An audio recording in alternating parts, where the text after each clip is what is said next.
Welcome to Football with Cheese. Been a few days since I recorded a video, took a mini break, got a little sunburn. But in today's video, we're going to talk all about the Dallas Cowboys offseason. Make sure you are subscribed, hit the bell for notifications so you never miss one of my videos. So let's get into it. The Cowboys had a very disappointing season. They went 7-10. Dak Prescott only played 8 games, 8 of the 17, so he missed more than half this season. Mike McCarthy was fired as head coach, replaced by Brian Schottenheimer. That is an upgrade in my opinion. Schottenheimer was not the sexiest candidate, but I really liked the move. He was a really hot candidate years ago, like a decade ago. He got the most out of Mark Sanchez when he was offensive coordinator of the Jets. He did a really good job with the Seattle Seahawks teams that had incredible offenses, like I said, about 10 years ago or so. And then somehow he just stopped getting interviews, and he became the Cowboys' offensive coordinator, and he fits what they want to do. He wants to run the ball, he wants to use play action, wants to spread you out, and typically that's what the Cowboys have always wanted to do. Mike McCarthy did not run the ball enough, he did not use play action enough, so I just think from a scheme fit, it's a home run. Will he be a great leader, a great head coach? I do not know. He's never been head coach in the NFL before, but it's definitely an upgrade because just about everybody's an upgrade over Mike McCarthy. But they had a lot of injuries, and when your quarterback misses half the season, it's really tough to have a good year. They also did not do well in the 2023 and 2024 drafts, and the Cowboys are a draft and develop team. What that means is we focus on the draft every year. We trade down, we get a lot of picks, and we lose free agents, we replace them with draft picks. That strategy is really good. I like that strategy, but it only works if you draft well. You cannot have 2 bad drafts in a row. You really need to have 3 out of 4 good ones. Maybe once every 4 years you can have a bad one, and they had 2 bad ones in a row, but they nailed it this year. More on that in a second. So the Cowboys don't have as strong a roster as they had like 3-4 years ago, but it's getting better. In free agency, they lost Brandon Cooks to New Orleans. I don't think Cowboys fans are going to cry about that one. Brandon Cooks was a real good player when he was young, playing with Drew Brees in New Orleans. He's going back to New Orleans. Then he bounces around to all these teams like New England, Houston, Dallas, and people think they're going to get that young Brandon Cooks player, and he's not even close to that. So that's not a big loss. Jordan Lewis went to the Jaguars. He's their slot corner. He's a pretty good player. He's always been just a good slot corner, maybe not great, but he is 29 years old, so I get letting him go. And then DeMarcus Lawrence, longtime defensive end, went to Seattle. And if you do not know this, after he signed with Seattle, he had some parting words saying, you're never going to win a Super Bowl in Dallas. What a little bitch. I mean, why say that? Even if you're not happy with Dallas, even if you want it out, don't say that. It's just such a dick move. I did not like hearing that. And he is a longtime Cowboy, and a lot of Cowboy fans, I know some of them really liked him. He was one of their favorite players, not anymore. But Lawrence is not the player he used to be. He only played 4 games because of injury this past year. He has not had, I looked this up, double-digit sacks since 2018 when he was really good, like in the Defensive Player of the Year discussion. So it's been a long time since he was that really, really good player. He's just a solid player at this point when healthy. So I don't know how much you're going to get out of him, Seattle. He's, how old is he now? 32 years old, which is pretty old for a defensive end. But that was so unnecessary. And they lost Cooper Rush to the Ravens. He was their backup quarterback. He's a good backup. He's never going to be a good starter. But they did replace him by trading for Joe Milton. If you don't know who Joe Milton is, he was a quarterback at the University of Tennessee. He's huge. He's like 6'5", 240, 245, super athletic, like running back athletic, with a cannon arm. He's got all the tools, but my God, is he inconsistent. You watch him at Tennessee, he'll overthrow guys by 5 or 7 yards some plays. Another next play, he'll hit him right on the hands. Just so inconsistent. So he's drafted by New England. And then at the end of the year, I believe Drake May was hurt. Joe Milton has this really good game. But he did it against the Bills, who were resting their players. They were locked into the 2 seed. So New England was probably thinking he did against backups, so let's just get what we can for him. And Cowboys are like, all right, we'll take him. I think it's a good move, worth a shot. If he can develop, my gosh, because the tools are there. But you can use him as a running back or as a wide receiver. You can put 2 quarterbacks on the field because of the athleticism. You can use him in the red zone. So there's a lot of things you can do with him. So good move for the Cowboys. Didn't give up much in the trade. They re-signed Usa Odighizuwa. I think I said that right. Defensive tackle. $20 million a year. That's a lot for a designated interior pass rusher. But we've talked about this in a lot of videos.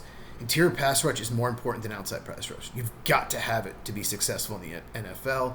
Philadelphia definitely had it last year. They won the Super Bowl.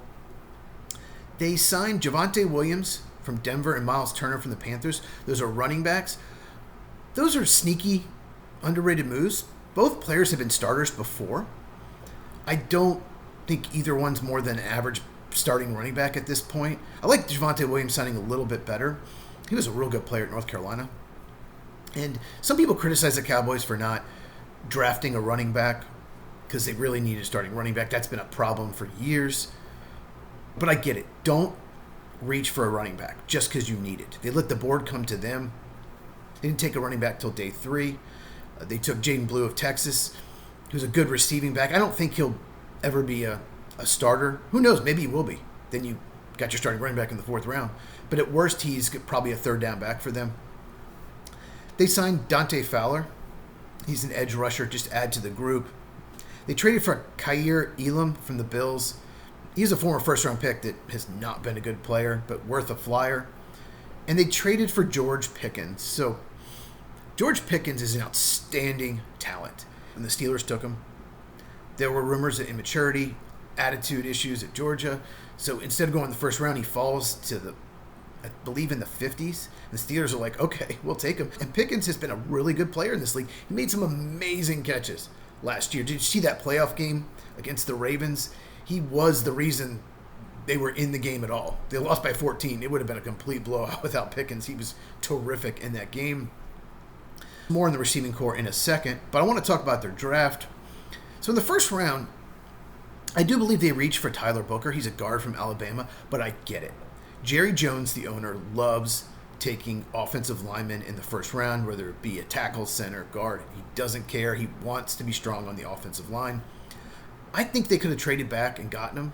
It's possible that the Cardinals at 16, Bengals at 17, 2 teams that really needed guard help, would have taken Booker. He would fit their scheme. I doubt it, though. I think both were going to go defense, and they did. So they might have been able to trade back and get him. I really don't think Booker would have gone until 25, the Texans, who ended up trading out. But, like I said, I get it, and they really needed a right guard. There was even a rumor that he was going to play center, and they're going to move Cooper Beebe, the center from last year, to guard. I don't know if you've heard that. Cowboy fans, let me know in the comments if you heard that rumor. I heard it for like 2 days, and then it was gone. But they really needed guard help with Zach Martin retiring. Zach Martin, by the way, needs to be a Hall of Famer. But Booker's film's amazing. The reason it might be a reach is he didn't have the best workout. He's not the best athlete. He's not going to be a pull guard. But Tyler Smith can do that. More on him in a second. In the 2nd round, they just sat there and got Donovan Ezaraku, edge rusher, Boston College. I had him in my top 20. He's a designated pass rusher only, but he's got length. He's got athleticism. He's got speed. Character off the charts. Just, I don't understand how he did not go in the 1st round, and the Cowboys get him basically in the middle of the 2nd round. Outstanding pick, and they needed pass rush help. Savon Ravel in the 3rd round only fell because of injury. He is a tall, long corner. A lot of teams probably moved him down, not only for the injury, but he also didn't run a 40. Maybe they're worried he's a 4.6 40 guy, which would limit his ceiling. But he should have gone at least by pick 50. They get him in the 70s. Cowboys just nailed this draft. Absolutely nailed it, and they needed to. Important players. Dak Prescott needs to stay healthy. People forget that he could have won the MVP 2 years ago. He threw 36 touchdowns. So if he's healthy, he could have an outstanding year. They just upgraded the receiving core, we mentioned, by trading for George Pickens, and they have CeeDee Lamb. CeeDee Lamb's a top 10 receiver, maybe top 5 receiver in the NFL. He's that good. I don't know how the Lamb-Pickens thing will gel, because both players are going to want the ball. Pickens wants the ball. So Dak's going to have to feed both of them.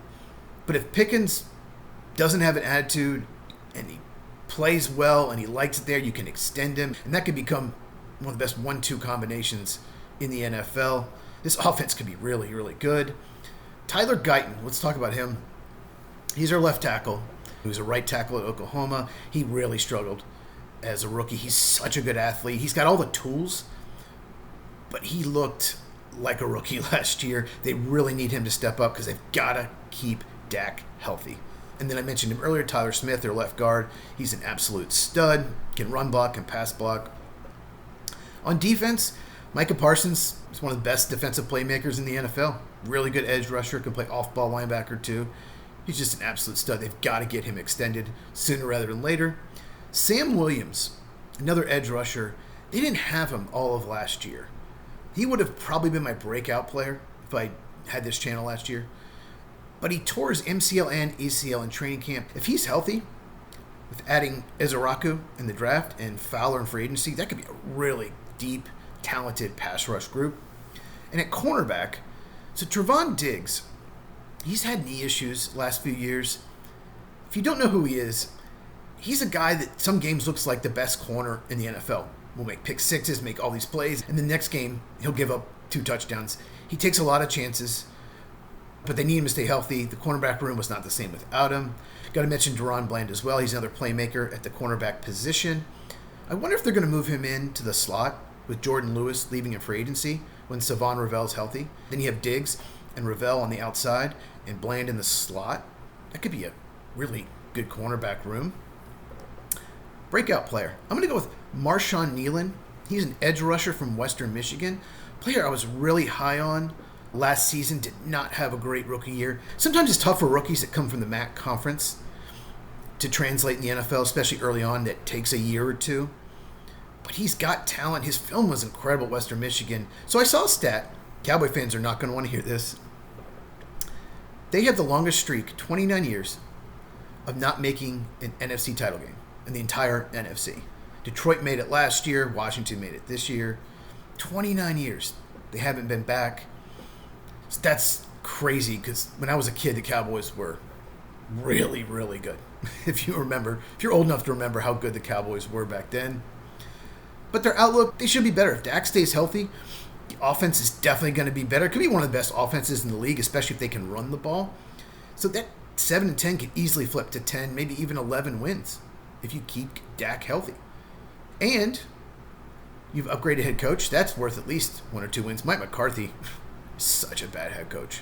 There's only one coach, in my opinion, that was worse than Mike McCarthy last year, and it's Matt Eberflus of the Bears. Even Dennis Allen of the Saints I'd rather have than Mike McCarthy. So I don't know how good Brian Schottenheimer will be, but he's going to be better than Mike McCarthy because it's almost impossible not to. So comment down below. How many wins do you think the Cowboys are going to get? Do you think they can compete with Washington and Philadelphia in the East? If you have not subscribed, please do so now. Enable alerts so you never miss a video. If you enjoyed this, please give a thumbs up. Really helps out the channel. Share this with anyone who loves football. As we continue to grow Football with Cheese, we cover all 32 teams on this channel. If you have not, check these out, and I will see you in the next video.